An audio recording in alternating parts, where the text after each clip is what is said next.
Eh bien, mesdames et messieurs, bonjour à toutes, bonjour à tous, j'espère que vous allez tous extrêmement bien et bienvenue sur cette toute nouvelle vidéo dans laquelle on se retrouve pour parler de Dragon Ball Daima, le tout nouvel animé de Dragon Ball que quelques personnes attendaient, d'autres un peu moins, et que pour ma part, je n'attendais pas forcément, dans le sens où je savais que c'était du Dragon Ball, je savais que j'allais regarder, mais je savais pas que, spoiler, j'allais autant apprécier.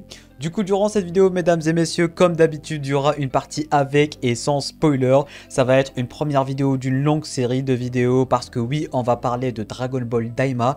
Tous les vendredis, il y aura une vidéo et un live. Abonne-toi bien, active les notifications. Tous les vendredis, après la sortie des épisodes à 18 h, on va faire une vidéo et un live de quoi tout analyser et de quoi tout décortiquer tous ensemble, mesdames, mesdemoiselles, messieurs. Et pour le coup, il y a vraiment beaucoup de choses à analyser et décortiquer pour la simple et bonne raison que pour une fois, un animé Dragon Ball met tout au clair en fait. Dès le début, dès le premier épisode, il met littéralement tout au clair. On n'a pas de questions, on a les réponses à des questions qu'on se pose depuis 1990. C'est incroyable et c'est une première dans l'histoire de Dragon Ball. Je vais pas vous spoiler, mais c'est ce premier épisode en fait, il répond à des questions du genre pourquoi les Potala défusionnent, du genre les Dragon Ball pourquoi elles deviennent des pierres, tu vois. Genre vraiment des questions que tous les fans de Dragon Ball se posent, que tout le fandom n'arrête pas de théoriser.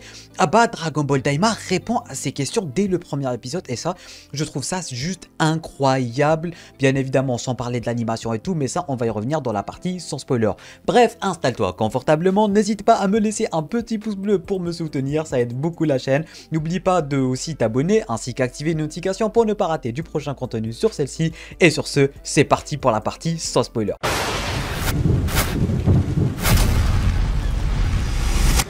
Alors, comme j'étais en train de le dire, Dragon Ball Daima, je l'attendais pas forcément, hein. C'était Dragon Ball, je savais que j'allais regarder, je savais que j'allais potentiellement apprécier, mais moi j'ai été directement refroidi quand on m'a dit que d'un côté, ça allait potentiellement pas être dans la vraie continuité de Dragon Ball. En fait, c'était flou tout ça parce qu'à chaque fois Dragon Ball, il y a des trucs qui vont se contredire, etc., etc.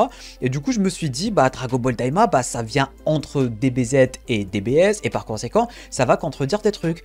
Mais pour le coup, pas du tout. On va y revenir dans le côté avec spoiler. Mais alors, soit ça va totalement contredire beaucoup de choses, soit ça va confirmer 2-3 points. Et ça, c'est très cool et très intéressant. Pour le coup, vous allez voir dans la partie sans spoiler, ça concerne même Bardock et tout, c'est incroyable. Enfin, la partie avec spoiler, c'est incroyable, vous allez voir.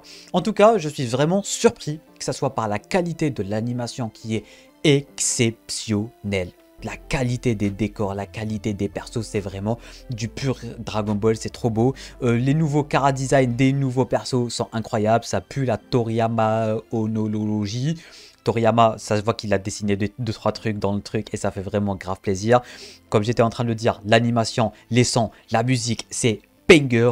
Le générique de fin, enfin non pas le générique de fin, mais l'ending, la musique de fin, c'est une masterclass et je le dis, mais dans quelques années, ça va ressembler à du We Were Angels et compagnie. Et je vous le dis, ça va ressembler à du We Were Angels parce que j'ai adoré, que ça soit le générique de début, de fin, c'était vraiment incroyable.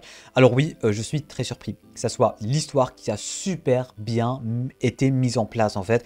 Dès le début, dès les 15-20 premières minutes de l'épisode, ça te met directement en place toute l'histoire. Tu comprends le pourquoi, du comment ça va exister, comment ça va se faire, contrairement des BS, des BGT et tout, c'est rushé et tout, c'est pas rushé, on comprend directement d'où vient le tout est connecté, ça a des interactions avec DBZ, ça a des interactions avec DBS, c'est en train de canoniser le tout et tout, et je trouve ça vraiment super génial de leur part, c'est super bien réussi et j'en suis très content, et d'ailleurs ça se voit à ma façon de parler, à ma hype et tout, ça fait longtemps, j'ai pas voulu vraiment faire une vidéo, mais là pour le coup je suis super méga hype.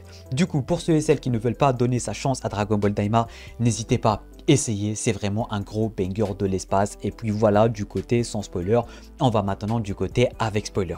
On démarre directement avec les fameuses questions, mesdames, messieurs. Et pour le coup, j'ai même pris des notes sur mon téléphone, tellement c'est incroyable, c'est vraiment incroyable.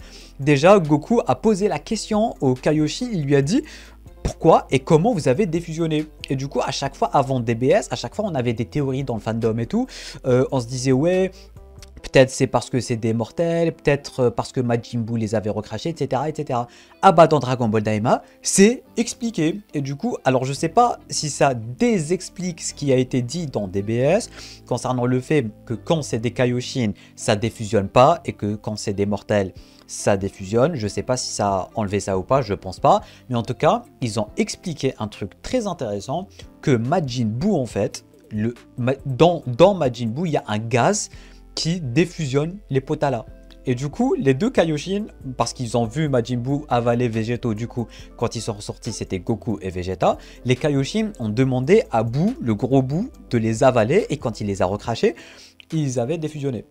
Voilà, c'est totalement con, mais on a des réponses. Toujours avec les easter eggs ou les connexions avec Dragon Ball et tout, en fait, tout part du principe que Dabla, ou Dabra, ça dépend comment on l'appelle, bah lui c'est le roi des démons, il a été maltraité dans DBZ, et du coup on rencontre son petit frère en fait, qui lui va devenir le nouveau roi des démons, et du coup ils ont regardé un peu tout, ils ont des plans machiavéliques qu'ils n'ont pas expliqués, et du coup vu qu'ils ont tout regardé, ils savent qu'il n'y a plus rien qui va les empêcher de faire ce qu'ils veulent faire, on va en savoir un peu plus dans les prochains épisodes. Et du coup, bah, ils ont suivi un peu la saga Buu, et c'est un peu un spin-off à la saga Buu, j'ai envie de vous dire, hein, vraiment. Et du coup, Dabla, il avait l'air intéressant dans DBZ, et en effet, il est intéressant parce que c'est vraiment le roi des démons. Il a été un peu, comment dire, il s'est fait maltraiter cerveau par Babidi et compagnie, tu vois. Et du coup, voilà, ils ont expliqué ça. Il y a aussi un truc très intéressant quand même, on se rend compte que Kaioshin a un frère et une sœur qui sont tous les deux démoniaques. Et du coup voilà, c'est cool, c'est tout ce qu'on sait. Aussi un truc très intéressant durant l'épisode, mesdames, mesdemoiselles, messieurs, c'est l'origine des Namek. Alors je sais pas, je pense que ça va faire un bruit incroyable dans la communauté, mais on se rend compte en fait que les Namek, de base, c'était des démons. Et du coup, ça fait un peu allusion à DB, hein, genre le roi démon Piccolo, parce qu'à l'époque, les Namek, c'était vraiment des méchants et des démons, ce qui explique leurs oreilles pointues. Et du coup, apparemment, dans l'univers de Dragon Ball, dans le Dragon Ball Verse, ah bah les démons, ils ont des oreilles pointues, et du coup voilà, je trouve ça super intéressant de parler un peu d'où viennent les Namek. Et du coup avant, les Namek, ils étaient dans le royaume des démons, et on a un des doyens des Namek qui est resté dans le royaume des démons, et je trouve ça vraiment super intéressant. Toujours avec le fait de canoniser des trucs, un truc dans le genre, bah d'un côté ça casse un peu DBS, mais d'un côté pas du tout, parce que le Bardock qu'on a vu, c'est Bardock DBS en fait. Du coup, est-ce que d'une façon ou d'une autre, ils sont... En fait, ce qui est sûr, c'est que DBS est canon, parce que Bardock, c'est celui de DBS, et ils ont parlé de l'univers 7 et tout. Du coup, maintenant, la question qui va se poser, est-ce qu'il va vraiment y avoir une nouvelle transformation dans Dragon Ball Daima? Parce que s'il y a une nouvelle transformation, et qu'elle n'est pas dans DBS, c'est problématique. Sauf si, d'une façon ou d'une autre, dans Dragon Ball Daima, soit ils vont avoir la mémoire effacée, soit ils vont perdre la transfo ou un truc dans le genre. Je sais pas comment ça va se passer, mais pour l'instant, jusqu'au premier épisode de Dragon Ball Daima, DBZ existe. Après, il y a Dragon Ball Daima, après il y a DBS. Ça, c'est un fait. Mais après Dragon Ball Daima, on ne sait pas. Et du coup, ça répond un peu à nos questions. Est-ce que c'est canon? Est-ce que c'est un univers parallèle, etc., etc. Oui, pour l'instant, DBZ, DB Daima, DB Super, c'est canon. Et du coup, même l'origine des Dragon Ball, en fait, apparemment, bah, dans l'univers des démons, il y a 3 Dragon Ball, il n'y en a pas 7. Et du coup, même le Kaioshin méchant aussi, il était un peu choqué en mode, ouais, les terriens, ils sont 7 Dragon Ball, ouais, ils peuvent exaucer 3 buts, etc., etc. Du coup, et vu que les Namek, ils existaient dans le royaume des démons, il y a le Namek qui est venu sur Terre, il a des pouvoirs que Dende ignorait, en fait. Il peut retrouver directement les Dragon Ball, il peut directement les détransformer de pierre en Dragon Ball. C'est vraiment très intéressant, tout ce lore en fait Dragon Ball, j'ai envie de vous dire.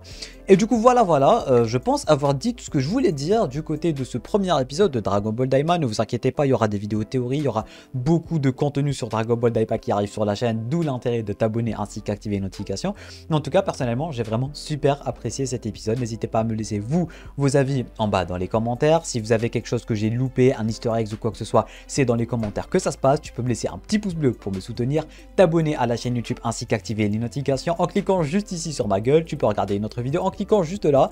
Sur ce, moi je te dis à très bientôt pour une toute nouvelle vidéo. C'était Namiat, portez-vous bien.